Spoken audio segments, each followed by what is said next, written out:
안녕하세요. 코인 생존기의 차리입니다. 데일리 영상 시작합니다. 일단 영상 시작하기 전에 저희 수요일날 영상 보시면 리플 얘기했던 거 기억하시죠? 네, 리플 일단 목표가까지는 도달한 걸로 보겠습니다. 자, 뉴욕타임스는 트럼프 대통령 이 행정명령을 통해 취임 첫날 이게 중요한 거죠. 저희 저번에 얘기했죠. 에 전략적 비트코인 보유고를 만들 가능성이 있다라고 일단 얘기를 했다는 거고, 트럼프 블룸버그에 따르면 암호화폐를 국가적 필수 또는 우선순위로 지정할 계획이다. 국가 차원에서, 그것도 5만 뭐 이런 나라가 아니라 미국에서 국가적 필수 또는 우선순위, 암호화폐가 중요하다. 이게 시사하는 게 크죠. 그래서 얘기가 끝도 없이 나오고 있습니다. 보면 트럼프 미국 기반 암호화폐 준비금으로 뭐 솔라나와 리플 같은 코인을 우선시할 가능성을 고려한다, 뭐 이런 찌라시도 있고.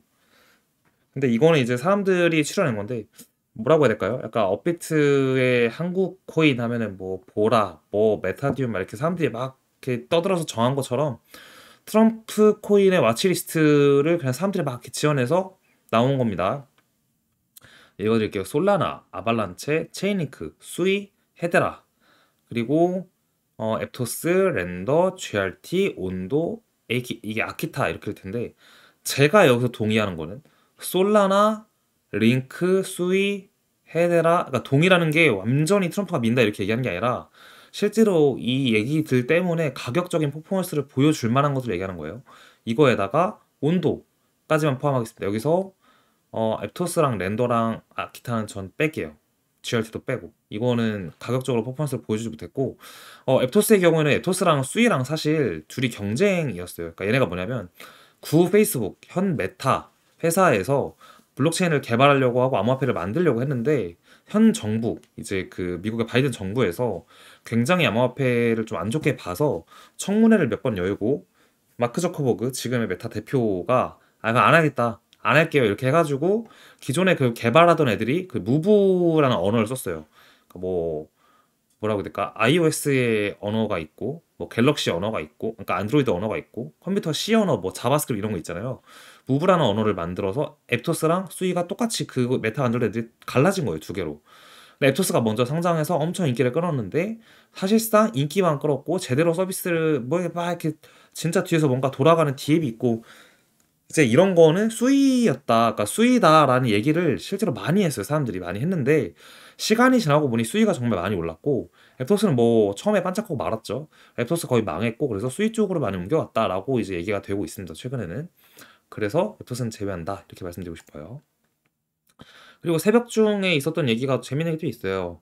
연방준비제도 이사회 페드는 크리스토퍼 윌러라는 이제 페드의 이사회 중 한 명인데, 올해 세네 차례 금리 인하가 가능할 수 있다라고 약간 깜짝 얘기처럼 인터뷰를 했는데, 이게 뭐냐면 최근에 되게 많은 사람들이, 뭐 미국의 큰 투자은행도 그렇고, 2025년도에 미국은 금리를 한 번에서 두 번 정도밖에 인하하지 못할 것이다라는 얘기가 꽤 많았어요. 뭐 그에 대한 근거는 또 그들만의 근거가 있죠. 이 세네 번의 인하에 대한 근거도 분명히 있을 거예요. 이 세네 번을 얘기할 때 정확히는 뭘 얘기했냐면, 세네 번은 금리를 인하할 가능성이 있는데, 그러려면 좋은 데이터가 있다면 가능할 것 같다. 좋은 데이터는 뭐냐? 이제 소비자 물가가 내려가는 거, 인플레이션이 좀 잡히고 뭐 이런 거가 있으면 우리는 가능할 것 같다는 얘기를 했습니다. 그리고 이제 올해 한두 번밖에 못 할 것 같다라고 얘기했던 진영들이 좀 입김이 센 진영이었는데, 회사들이죠.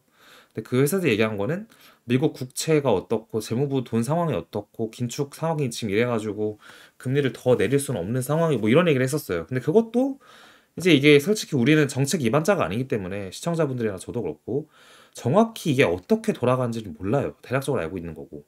그래서 사실 세네 번 일할지 한두 번 일할지 모릅니다. 근데 한두 번 일할 것 같다는 얘기가 먼저 나오고, 그 다음에 세네 번 일할 것 같다는 얘기가 나오니까 시장에 깜짝 호재처럼 살짝 느껴지면서 약간 장이 좋았다라고 볼 수 있습니다. CG가 한 번씩 굵직한 얘기를 해요.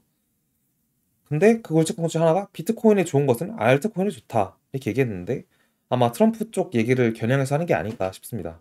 트럼프가 비트를 밀어? 그럼 알트도 올라, 이 얘기를 그냥 하는 것 같습니다, 제가 볼 때. 차트 보면서 같이 얘기를 또 해볼게요. 자, 대망의 리플 먼저 보겠습니다. 저희 수요일 영상이니까 금, 목, 이제 수, 이날이죠.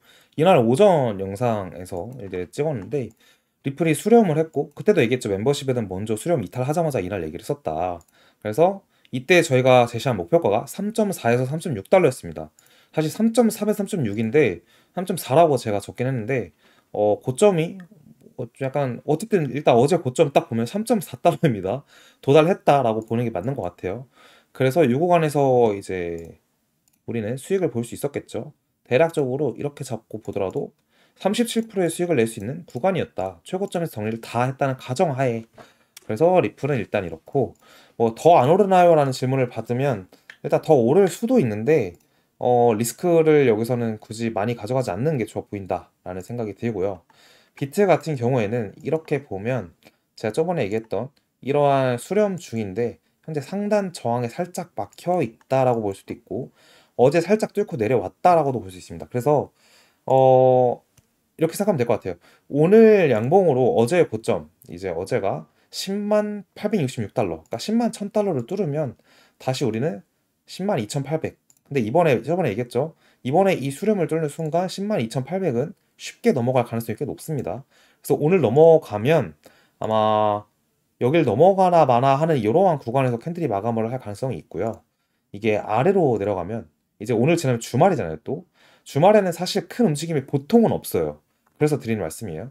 오늘의 캔들 마감이 이제 양봉으로 확연히 뚫게 되면은, 그러니까 윗꼬리가 길게 안 남을 거예요.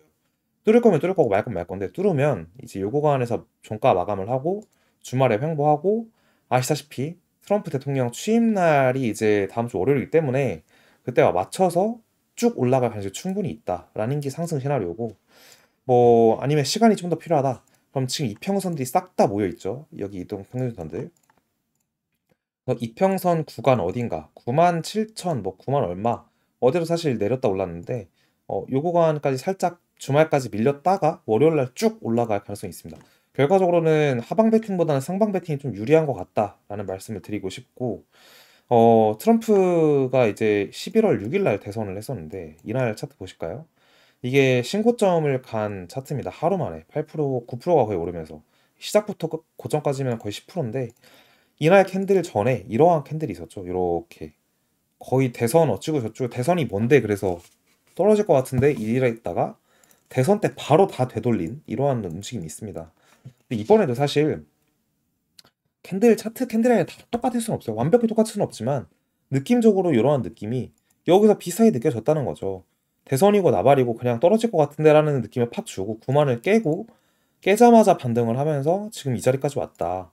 그래서 아마 대선 날, 취임 날, 이 대선 때처럼 양봉이 크게 나올 가능성은 충분히 있습니다. 비슷한 게 뭐냐면, 여기서 10%가 오르면서 73,717의 전고점, 여기 전고점, 보이시죠? 여기, 요 라인. 여기를 한 번에 강하게 넘어졌다는 게 중요한 거죠. 이만큼의 갭으로. 그러면 지금의 신고점은 10만 8,353이에요. 여기서 만약에 지금이 10만 달러잖아요. 10만 달러에서 월요일날 장 시작하자마자 10%면은 또 10%가 올라오면 10만, 11만이기 때문에 10만 8,353에서 확실하게 한 3, 4% 차이 위로 이제 2% 이렇게 위로 올라서 종가 마감을 할 수 있는 거죠. 그럼 요 구간에서는 요때와처럼 움직일지 모르겠습니다. 이렇게 될 보장은 없지만 이 끝 뒤에 이거 이런 상승 여기서 또 11만에서 또 이렇게 올라서 12만까지 스트레이트로 금방 갈 수 있는 그러한 상황이 마련되는 거죠. 마침 이 저항선이 하나 주황색이 있는데 이 저항선이 이제 자 보실게요. 이 저항선 세 번 맞았어요. 세 번 맞고 지금 떨어졌다가 다시 반등하는 건데 이 저항선 여기서 여기 두 개 이은 거예요. 근데 이 세 번째 이게 딱 최고점이잖아요. 이건 이번에도 최고점을 만다는 가정을 하면 트럼프 취임 날하고 한 며칠 지나서 1월 25일 정도 볼게요. 1월 25일이면 12만 3천 달러예요. 여기 저항 또 맞을 수 있거든요. 그러면 여러 가지 시나리오가 완성이 되겠죠. 이 상승한다는 전제로서 우리 얘기를 하는 겁니다.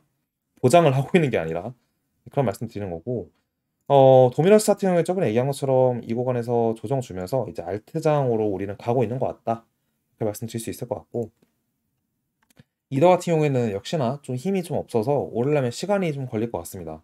솔라나 같은 경우에 차트가 좀 더 좋긴 한데 솔라나 차트 경우에는 이렇게 위에 저항선을 뚫려나 했으나 맞았고 일단 비트 방향에 따라서 솔라나가 따라갈 것 같습니다. 솔라나가 이 저항을 넘는 게 214, 15달러인데 넘으면 다시 전고점 259.9달러까지는 열려 있다고 보는 게 이상적이겠죠. 일단 저는 리플이 시사한 게 꽤 크지 않을까라는 생각이 들어요. 리플이 적어도 지난 6년, 7년 동안 있었던 고점을 뚫어내면서 신고점을 갖고 업비트상에서도. 그래서 아마 이것에 대한 알트의 낙수 효과를 대부분의 알트가 시간이 지남에 따라 받지 않을까라는 생각이 듭니다. 그래서 알트 갖고 계신 분들 뭘 갖고 있을지 모르겠지만 갖고 있는 대부분의 알트가 분명히 상승할 거라는 그런 알트장이 올 거라고 말씀드리고 싶습니다.